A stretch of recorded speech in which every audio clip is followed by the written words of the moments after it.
Get connected, Fitchburg. Sign up for Fitchburg Connect, the city's monthly e-newsletter that keeps you informed about all the events, services, and updates that matter to you. Get it in your inbox once a month. Sign up today to get Fitchburg Connect.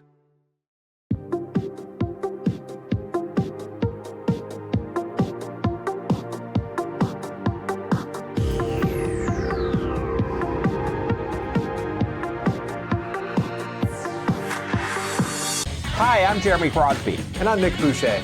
We're your hosts for the program that's all about your city, Talking Fitchburg. Every weekday, we pull together the news, events, and information you need to stay on top of what's happening in the city of Fitchburg.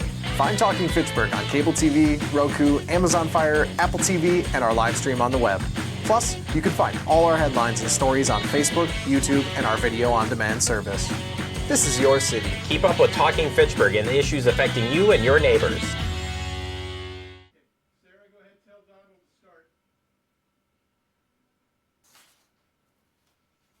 Alrighty. It's still showing the personnel committee. You sure I'm good? Oh, there we go. Okay. Thank you.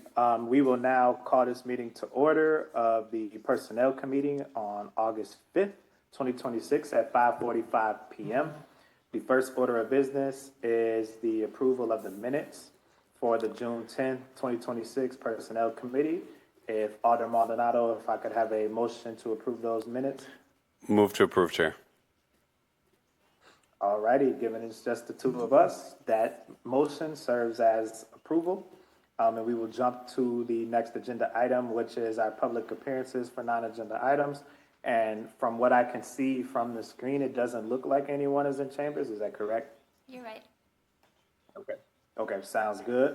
Then we will jump to agenda item number 4A, which is updates to the city overtime policy, update to the policy to include calculation of overtime pay for paid on-call fire employees. Sarah, I'll turn it over to you.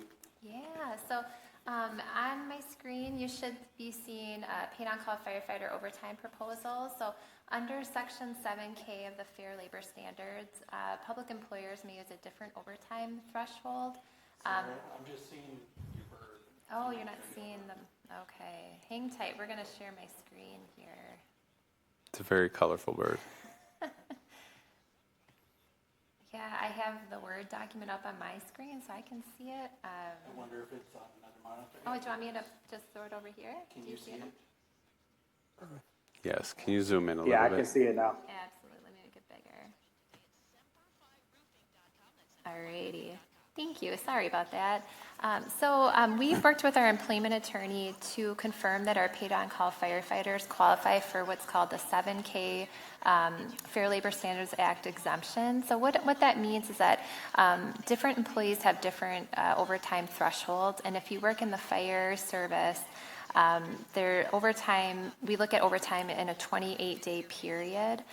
What we're looking to do is currently our paid on-call firefighters get overtime for any hours worked past 40 in a week. We want to change that to 48 hours. Unlike other fire employees, our full-time fire staff earn overtime for any hours when they're not regularly scheduled. So paid on-call firefighters are a little different in the sense that they're not on a regular schedule. They are reached out when we need them to put in the hours, so they don't have a regular work schedule. So the proposed 48-hour threshold remains more generous than the Fair Labor Standards, which would require us to pay overtime past 53 hours in a 7-day work period or 212 hours in a 28-day work period. So what this means is that even though we're increasing the number of hours that someone needs to work to receive overtime pay, and this is again specifically for paid on-call firefighters, we're still providing overtime benefits that exceed the federal minimum requirements. So we're still giving them more than the overtime pay before they actually would get it under Fair Labor Standards. And the whole point of this is to reduce the overtime costs. As you know, in the fire department, we're really struggling with overtime costs, so we're looking at different ways that we can just reduce those. Pretty straightforward to me. Thank you for that, Sarah. Alderman Maldonado, any questions or concerns that you would like to add? I'm scared to ask this. Has there been pushback from the from the union about this at all? Not the union, because the paid-on-call firefighters aren't represented by the union. Okay. We did talk to the union about it, and they didn't bring up any concerns. Just maybe the possibility that some of our paid-on-call firefighters might not want to pick up as many hours because, basically, right now they can get overtime after 40, and now you have to work past 48 hours. So they were just a little curious how that would work. Chief Sarver spoke to his department, and he hasn't raised any concerns to me about it. Okay. Other than that, I have no questions. Okay. Perfect. Thank you, Alderman Maldonado, for your question.